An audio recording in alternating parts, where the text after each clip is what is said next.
ఒక్కసారి flash back వేసుకోండి. కళ్ళ ముందు రంగుల చక్రం గిర్రను తిరుగుతుంది. అది republic movie pre release event. అప్పటికి కనీసం ఎమ్మెల్యేగా కూడా గెలవని పవన్ కళ్యాణ్ జగన్పై రెచ్చిపోయారు. సినిమా టికెట్ల రేట్లు తగ్గించారని, ఆయనపై కక్షతోనే జగన్ ఈ నిర్ణయం తీసుకున్నారని ఊగిపోయారు. అంతేకాదు, అవకాశం దొరికినప్పుడల్లా జగన్ చిరంజీవిని అవమానించారని పొలిటికల్ వేదికలపైనే కాదు, సినిమా వేదికలపైన కూడా రెచ్చిపోయారు. ఇంటికి పిలిచి అన్నం పెట్టి, కారు వరకు తీసుకెళ్లి దండం పెట్టి, కారెక్కించి బాయ్ బాయ్ చెప్పి గౌరవించిన జగన్పై పవన్ కళ్యాణ్ విషం కక్కారు. పవన్ చేసిన తప్పుడు ప్రచారాన్ని చిరంజీవి ఏనాడూ ఖండించకపోవడం ఆయన గారి గొప్ప మనసుకు, దార్శనికతకు నిదర్శనం. ఇదంతా ఇప్పుడు ఎందుకంటే పవన్ కళ్యాణ్ అనే ఆవు చేలో మేస్తే పృథ్వీరాజ్ అనే దూడ గట్టును మేస్తుందా? మేయదుగాక మేయదు. మెగా కోటరిని మెప్పించాలి కదా, అందుకోసం ఆ దూడ చేలోనే మేస్తుంది. సినిమా వేదికలపై రాజకీయాలు మాట్లాడకూడదంటూనే గేమ్ చేంజర్ ఈవెంట్లో పవన్ కళ్యాణ్ ఏం మాట్లాడారో అందరికీ తెలుసు. అదే వేదికపై ఉన్న పృథ్వీ కూడా వెటకారంతో రెచ్చిపోయారు. మొత్తానికి ఇద్దరిది ఒకే పోలిక.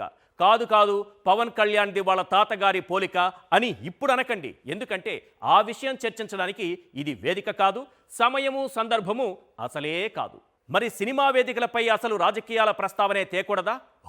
ఎందుకు తేకూడదు? భేషుగ్గా తేవచ్చు. సినీ ఇండస్ట్రీ బాగు కోసం ప్రభుత్వాలను అభ్యర్థించండి. టికెట్ రేట్లు పెంచమనో, స్టూడియోలకు స్థలాలు ఇవ్వాలనో, చిన్న సినిమాలను బతికించాలనో, సినీ కార్మికులకు ప్రత్యేక పథకాలు అమలు చేయాలను ఏదైనా కోరండి. అలాంటి ఉద్దేశం మాకు లేదు, మా రెమ్యునరేషన్ లేవో మా చేతిలో పెడితే చాలనుకుంటారా? అలా అయితే గొడవే లేదు. ఇక ప్రీ రిలీజ్ ఈవెంట్లలో మీ డబ్బా మీరు కొట్టుకోండి, ఆ సినిమా డబ్బా కొట్టుకోండి. దానికి ఎవరో ఒక చీఫ్ గెస్ట్ను ఎలానో పిలుస్తారు కదా, వారి డబ్బా కూడా మీరే కొట్టండి. అంతేకాని సంబంధం లేని రాజకీయాలను ప్రస్తావించి ఎవరి కంట్లోనో పడాలని, ఎవరి దగ్గరో పేరు కొట్టేయాలని, మరిన్ని సినిమా ఛాన్సులు కొట్టేయాలని, అదృష్టం బాగుంటే రాజకీయ ఛాన్సులు కూడా కొట్టేయాలని నోరు జారితే బొమ్మ బొక్కబోర్లా పడుద్ది. లైలా విషయంలో అచ్చంగా ఇదే జరిగింది. వాళ్ళు ఎవరిని కెలకకూడదో వాళ్ళనే కెలికారు. ఇప్పుడు బుక్ మై షోలో గో గ్రీన్ స్లోగన్ వింటున్నారు. ఆ మెగా కోటరిని మెప్పించేందుకు కొందరు నటులు సినిమా వేదికలను రాజకీయ వేదికలుగా మార్చుకున్న వేళ ప్రధానంగా కొన్ని ప్రశ్నలు వినిపిస్తున్నాయి. అవేంటో ఒక్కసారి మనం స్క్రీన్ పైన చూద్దాం. క్వశ్చన్ నెంబర్ 1, సినిమా వేదికలపై పొలిటికల్ కామెంట్లు దేనికి? క్వశ్చన్ నెంబర్ 2, 30 years పైత్యం దెబ్బకు నష్టపోయింది ఎవరు? Question number 3, boycott Laila slogan చూపినటువంటి ప్రభావం ఎంత? క్వశ్చన్ నెంబర్ 4, పృథ్వీ లాంటి నటులపై బ్యాన్ విధించాల్సిన అవసరముందా? సినిమాల్లో రాజకీయాలనే టాపిక్పై హాట్ డిబేట్ నడుస్తున్న వేళ వినిపిస్తున్నటువంటి ప్రశ్నలివే. నిజానికి సినిమా వేదికలపై రాజకీయ విమర్శలు చేయటం లైలా ఈవెంట్తోనే మొదలైంది కాదు. కానీ ఇదే లైలా ఈవెంట్లో నటుడు పృథ్వీ చేసిన వ్యాఖ్యలు హాట్ టాపిక్గా మారింది. మొదట 150 గొర్రెలు, చివరకు 11 గొర్రెలే మిగిలాయని వైఎస్ఆర్సీపీ లక్ష్యంగా నోటి దురద బాగా ప్రదర్శించాడు. అంతే, ఆ పార్టీ అభిమానులు బాయ్కాట్ లైలా అంటూ ట్వీట్లతో చెలరేగిపోయారు. ఒకేసారి 1,00,000 ట్వీట్లతో ఆ హ్యాష్ ట్యాగ్ ట్రెండింగ్లోకి వచ్చింది. దీంతో దిగొచ్చిన హీరో, నిర్మాత ఆ గొర్రె చెప్పిన గొర్రె పురాణంతో తమకు సంబంధం లేదని లైట్గా క్షమాపణలు చెప్పారు. ఓ సినిమాలో పావలా, ₹1 క్యారెక్టర్లు వేసుకునే నటుడు చేసిన తప్పుకు హీరో క్షమాపణ చెప్పాల్సి వచ్చింది అని అందరూ అనుకుంటున్న సమయంలోనే అదే హీరో సోషల్ మీడియాలో యాటిట్యూడ్ చూపించాడు. ఇంకా చెప్పాలంటే వేలు చూపించాడు. ఇప్పుడు సినిమాకు వస్తున్న 0 రేటింగ్ చూశాక ఆ వేలు మడిచి 2 చేతులు జేబులో పెట్టుకుని నడుచుకుని వెళ్ళిపోయాడు. ఇంతటితో సినిమా అయిపోలేదు, ఎండ్ కార్డు పడలేదు, ఇంకా ఉంది, వినండి. మనం సినిమా వాళ్ళం ఏం చేసినా చెల్లుతుందని పవన్ కళ్యాణ్ బాటలో నడిచాడు పృథ్వీరాజ్. కానీ ఏమైంది? వైఎస్ఆర్సీపీ సోషల్ మీడియా తన పవర్ ఏంటో చూపించింది. మేము చేతులు కట్టుకుని కూర్చున్నంత వరకే మీ ఆటలు, మేము సోషల్ మీడియా ఆయుధంగా తుఫానులా విరుచుకుపడితే ఎలా ఉంటుందో తెలుసా? ఇలా ఉంటుందంటూ పృథ్వీరాజ్కు, ఆ సినిమా హీరోకు, టోటల్గా ఆ సినిమా వాళ్ళకే 70mm స్క్రీన్పై తమ పవర్ ఏంటో చూపించారు. ఇక కనిపించిన ప్రతి వేదికపై 11వ ఎక్కం వల్లెవేసే 30 years పైత్యం గారు వైఎస్ఆర్సీపీ సోషల్ మీడియా దెబ్బకి అదే 11వ తారీఖున 11 గంటలకు ఐసీయూలోని 11వ నెంబర్ బెడ్పై సేద తీరారు. That is YSRCP social media. పోనీ అప్పుడైనా నోటికి ట్రీట్మెంట్ తీసుకున్నారా అంటే అది లేదు.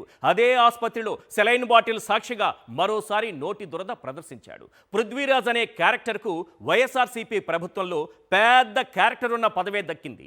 పవిత్ర పుణ్యక్షేత్రమైన తిరుమలలో ఎస్వీబీసీ చైర్మన్ పదవి ఇస్తే వెంకటేశ్వర స్వామిని పక్కన పెట్టి వెనుక నుంచి వాటేసుకుంటా అన్న ఆడియో బయటపడింది. పదవి ఊడింది. అసలు వెనుక నుంచి వాటేసుకోవడం ఏంటి అంటూ అప్పట్లో జనసేన గోల చేసింది. అతని పదవి ఊడాక గోల ఆపేసింది.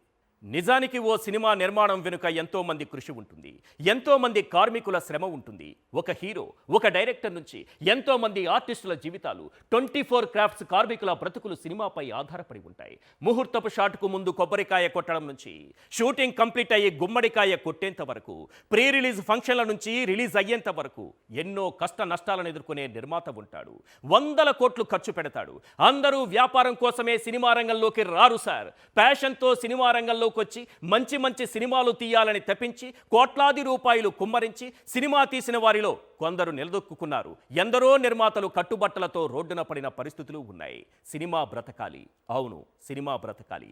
మన తెలుగు సినిమా స్టామినా చూసి ప్రపంచమే అబ్బురపడుతున్న వేళ ఇలాంటి చిల్లర వేషగాళ్ళు చేసే కామెంట్స్ వల్ల నిర్మాత నష్టపోతాడు, సినిమా నష్టపోతుంది.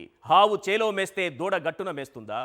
ఇప్పుడు చెప్పుకుంటున్న అంశానికి ఈ సామెత సరిగ్గా సరిపోతుంది. డీసీఎం పవన్ కళ్యాణ్ ఏ సినిమా వేదిక ఎక్కినా రాజకీయాలే మాట్లాడుతారు. ఒకప్పుడు చిరంజీవి గారు సినిమా వేదికలపై హుందాగా మాట్లాడేవారు. ఇప్పుడు మెగాస్టార్ మాటల్లో హుందాతనం దారి తప్పుతున్నట్టుగా అభిమానులు ఫీల్ అవుతున్నారు. ఇక వారి సావాసం కోసం, వారి ప్రసన్నం కోసం, వారి మెప్పు కోసం తాపత్రయపడే పావలా ఆర్టిస్టులు, జబర్దస్త్ జోకర్ల నుంచి హుందాతనం ఆశించడం తప్పే అవుతుంది.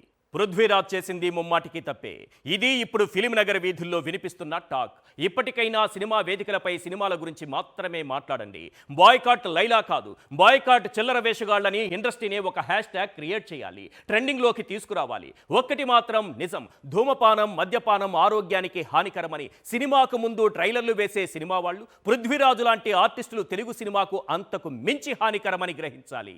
సార్ పృథ్వీరాజు గారు నోటి దూలతో సినీ వేదికలపైన వెటకారం మాటలు మాట్లాడి సినిమాకు నష్టం చేసి, నిర్మాతకు నష్టం చేసి, ఆ తర్వాత నిర్మాతకు సారీ చెబుతామని నిర్మాతను వెనుక నుంచి వాటేసుకుని సారీ చెబితే కెవ్ అన్న సౌండే గాని లవ్ అన్న సౌండ్ వినిపించదు సార్. ఇది మాత్రం గన్ షాట్.